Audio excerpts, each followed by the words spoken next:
E aí pessoal, tudo bem com vocês? Já estavam com saudades?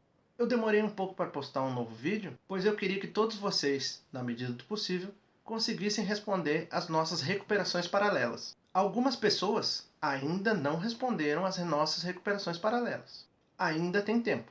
Além disso, como eu disse no último vídeo, a gente já tinha cumprido todos os conteúdos do primeiro trimestre. Eu não queria adiantar muito o conteúdo. Sei que vocês têm muitas atividades que precisam ser feitas para todas as disciplinas que vocês cumprem na escola. E além disso, alguns de vocês ainda têm compromissos externos, como trabalho, estágio ou estudos extras. Não se esqueçam, continuamos com a nossa metodologia de postar um texto, um vídeo e um podcast por semana e a cada 2 semanas realizar uma atividade de avaliação, sempre no sistema. Essa é a nossa 5ª aula e o título da aula de hoje é o papel do sociólogo e a sociologia. Para que esse vídeo não fique muito longo, eu vou fazer um resumo básico sobre o tema, e esse conteúdo vai ser complementado pelo texto que já está disponível online, bem como pelo Sociologia, que é o podcast de sociologia. Para entender o papel do sociólogo e da sociologia, é necessário lembrar da importância de Auguste Comte e Émile Durkheim.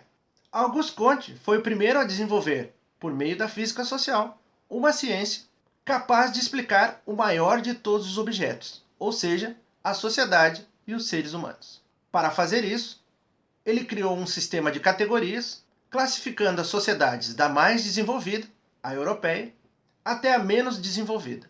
Ao analisar todas as sociedades existentes, ele se deu conta que as menos desenvolvidas são aquelas que possuem forte conteúdo religioso. Afinal, na sua concepção, que descende do iluminismo, a ciência é a única fonte de toda a explicação, e a religião, ao contrário, foi responsável por colocar os seres humanos na chamada Idade das Trevas, como também é conhecida a Idade Média. Durante a Idade Média, pouco foi o desenvolvimento científico e quase a totalidade do conhecimento era dominado pela Igreja.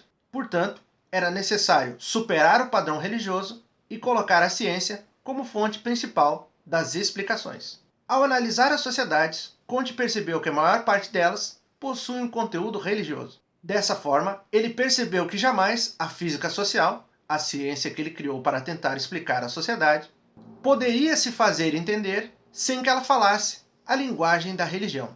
Para tentar tornar a física social mais palpável para sociedades com forte conteúdo religioso, ele criou a chamada religião da humanidade.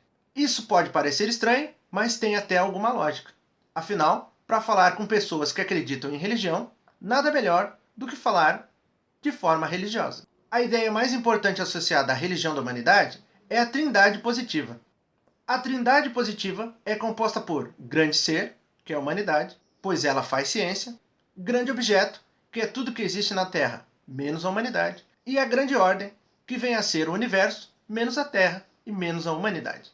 Apesar desse esforço para criar uma ciência capaz de explicar a sociedade, ao criar a física social, Comte não conseguiu abandonar os modelos tradicionais de ciência, e nem mesmo foi capaz de criar um método específico para a física social. Essa é a grande crítica proposta por Émile Durkheim. Para Émile Durkheim, a coisa mais importante que uma ciência pode ter é seu método. Por isso, ele cria a ideia de método sociológico, que é um método para explicar o que acontece na sociedade, como ela se desenvolve e o que faz a sociedade ser a sociedade. A partir da ideia de método sociológico, Durkheim transforma a física social em sociologia. Durkheim é responsável pela sociologia ter esse nome. Além disso, Durkheim não acredita ser possível classificar as sociedades de acordo com uma suposta ordem evolutiva. É apenas com Émile Durkheim e a sociologia que as culturas passam a ser mais respeitadas e que se passa a entender que cada sociedade possui valor por aquilo que ela é. Afinal, esses critérios evolutivos permitiram que muitas sociedades fossem escravizadas, e com isso perdeu-se a oportunidade de reconhecer que todos os seres humanos são iguais, e que por isso merecem ser respeitados. Todas as sociedades e todos os povos são importantes para o desenvolvimento do mundo. Além disso, essa classificação por critérios evolutivos cria um preconceito estrutural que acaba levando, no caso do Brasil, à existência de um racismo estrutural. Não se esqueçam de que além dessa videoaula, temos também o texto que já foi postado no sistema e conceitos adicionais que serão apresentados no Sociologia, que é o nosso podcast de Sociologia. E essa foi a nossa aula de hoje, pessoal. Até a próxima. E, se possível, fique em casa. Até mais, pessoal.